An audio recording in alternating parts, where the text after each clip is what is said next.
నోరు మంచిదైతే ఊరు మంచిదవుతుందని అంటారు. లీడర్ మంచోరైతే కేడర్ కూడా అదే ఫాలో అవుతారు. మరి నేతాశ్రీ అక్రమాలు అరాచకాలు చేస్తే ఆయన ఫాలో అయ్యేవారు కూడా same to same.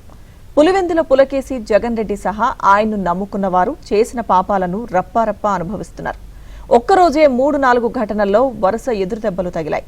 YCP MP Mithun Reddy సహా జగన్ రెడ్డికి నమ్మిన బంట్లు చెవిరెడ్డి భాస్కర్ రెడ్డి, రాజ్ రెడ్డి అండ్ బ్యాచ్ కు మద్యం స్కామ్ కేసులో ఊరట లభించలేదు. ఇక జగన్ అక్రమాస్తుల వ్యవహారంలో వాన్పిక్ ప్రాజెక్ట్స్ ప్రైవేట్ లిమిటెడ్ సంస్థపై ఉన్న కేసు క్వాష్ చేయాలన్న పిటిషన్ను అడ్డంగా కొట్టేసింది తెలంగాణ హైకోర్టు. ఇక అగ్నిమాపక శాఖలో ఎడాపెడా ఎన్ఓసీలు ఇచ్చి అజ్ఞాతంలో ఉన్న సీనియర్ ఐపీఎస్ అధికారి సంజయ్ సడన్ గా బెజవాడ కోర్టులో లొంగిపోయారు. ఇంకో ఐపీఎస్ అధికారికి మరో 6 నెలలు సస్పెన్షన్ రూపంలో బ్యాన్ పడింది.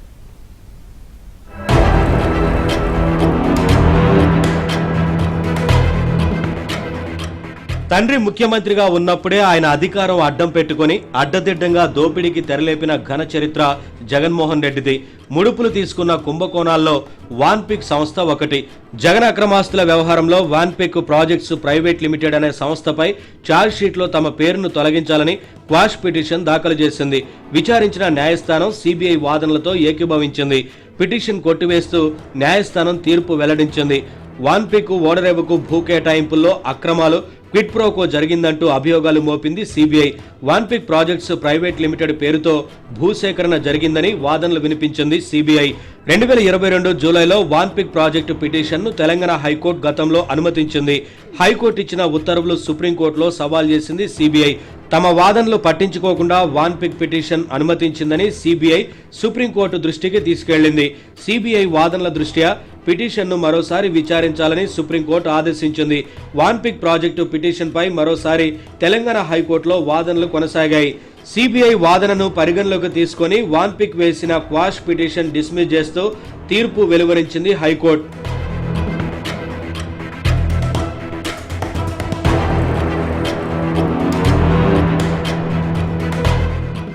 ఇక తాను ముఖ్యమంత్రిగా ఉంటూ జగన్ రెడ్డి చేసిన 3,000 కోట్లకు పైగా లిక్కర్ స్కామ్ లో ఆనాటి తన రైట్ లెఫ్ట్ కటకటాల పాలయ్యారు.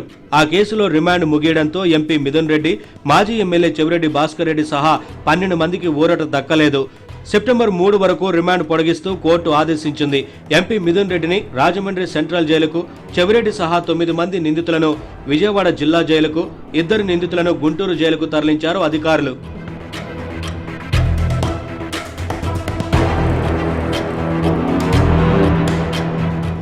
ఇక జగన్ రెడ్డికి కరెన్సీ కట్టలు వీడియో కాల్లో చూపించి ఆ తర్వాత నోట్ల కట్టలు ఇంటికి పంపించిన రాజ్ రెడ్డి కోర్టుకు హాజరైన సందర్భంలో చెప్పిన కబుర్లు నవ్వు తెప్పిస్తున్నాయి. కస్టోడియల్ విచారణ అని చెప్పి సిట్ అధికారులు తనను అరెస్టు చేశారని, లిక్కర్ కేసులో తన పాత్ర ఎక్కడా లేదని, తనను అన్యాయంగా ఇరికించారని బుకాయించారు రాజ్ రెడ్డి. తనపై ఇప్పటి వరకు ఒక్క కేసు లేదని, గతంలో కూడా ఏ కేసులో అరెస్టు కాలేదని తనకు తానే సెల్ఫ్ కాండక్ట్ ఇచ్చేసుకున్నారు రాజ్ రెడ్డి. ఇటీవల దొరికిన 11 కోట్లు తనవే అయితే వేలిముద్రలు ఉంటాయి కదా, అసలు 11 కోట్లు క్యాష్ ఒకే వ్యక్తి దగ్గర ఉంటాయా అని లాజిక్ తీశారు రాజ్ రెడ్డి. ఇక తాను స్పై సినిమా తీస్తే సిట్ అధికారులు అంతకు మించిన కథలు చెబుతున్నారని మాటలతో ఎదురుదాడి చేసినంత పనిచేశారు రాజ్ రెడ్డి. సిట్ విచారించిన 300 మందిలో ఏ ఒక్కరూ తనకు తెలియదని, ఈ కేసులో చాలా మంది పేర్లు తాను తొలిసారిగా వింటున్నట్లు కోర్టుకు సెలవిచ్చారు రాజ్ రెడ్డి. జగన్ జమానాలో కొత్త లిక్కర్ బ్రాండ్లను పరిచయం చేసిందే రాజ్ రెడ్డి అండ్ బ్యాచ్ అన్నది జగమెరిగిన సత్యం.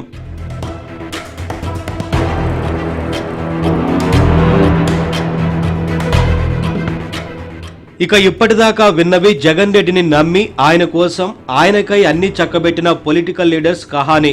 ఇప్పుడు వినబోయేది వినయ విధేయ ఐపీఎస్ అధికారుల గురించి. వైఎస్ జగనాలు ముఖ్యమంత్రిగా ఉన్న టైంలో అగ్నిమాపక శాఖతో పాటు సిఐడి డీజీగా పనిచేశారు ఐపీఎస్ అధికారి సంజయ్. ఎన్ఓసీల జారీలో అగ్నిమాపక శాఖలో భారీగా అవకతవకలకు పాల్పడ్డారని ఐపీఎస్ సంజయ్పై కేసు నమోదైంది. కొన్ని రోజులుగా అజ్ఞాతంలో ఉన్న ఆయన్ను 4 వారాల్లో లొంగిపోవాలని గతంలో ఆదేశించింది సుప్రీంకోర్టు.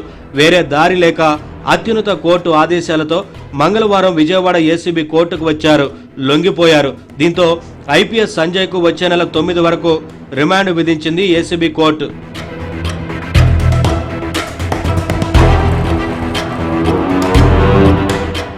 ఇక మరో ఐపీఎస్ అధికారి పివి సునీల్ కుమార్ కహాని ఏంటో చూద్దాం. గతంలో నరసాపురం ఎంపీగా ఉండి ప్రస్తుతం ఏపీ అసెంబ్లీ డిప్యూటీ స్పీకర్గా ఉన్న రఘురామకృష్ణంరాజును వేధించిన కేసులో గుంటూరు నగరపాలెం పోలీసులు దర్యాప్తు చేస్తున్నారు. కేసు నమోదవడంతో ప్రభుత్వం సునీల్ను సస్పెండ్ చేసింది.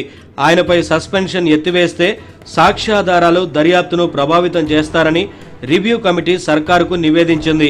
దర్యాప్తు కీలక దశలో ఉన్నందున సస్పెన్షన్ పొడిగించాలని సిఫార్సు చేయడంతో ఐపీఎస్ అధికారి పివి సునీల్పై తదుపరి చర్యలు తీసుకోవాలని డీజీపీని ఆదేశించింది ప్రభుత్వం. దీంతో సునీల్ కుమార్ను మరో 6 నెలల పాటు సస్పెన్షన్ను పొడిగించారు.